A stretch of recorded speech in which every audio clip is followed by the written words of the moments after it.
হে বন্ধুরা দেখুন ট্যাঙ্কির ভিতরে কিরম লেতেরা। এই যে দেখুন আমার ভাই ইমরানে সাফা করতেছে। যে দেখুন পানি দেখলেন না কি করবেন। এই যে ইমরান ভাই পানিটা দেওনি, দেখি পানিটা কিরম কালার। এই যে দেখুন নাইনারা যে ট্যাঙ্কি করুন, এই যে ট্যাঙ্কি সাফা না করলে যে নাইনারা ওইরকম পানি খাইবেন। এই যে দেখুন ট্যাঙ্কির কিরম লেতেরা, যে দেখুন সুন্দর করে সাফা করতেছে স্টিলটা বসিয়া। এই যে দেখুন এই যে ট্যাঙ্কি এন থেকে নামাই আইরা কাটিয়া মানে এই যে কলমেস্তুরি এই দেখুন চা খাইতেছে। तेरा बाप यहाँ छोड़कर गया था कि तेरी माँ? এই যে দেখুন সাবের টেমার লগে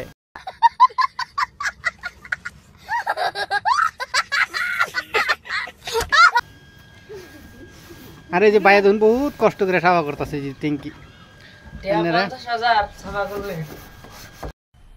मजा आया और मैं ये जो मजा है हिंदुस्तान के हर व्यक्ति को देना चाहता हूं।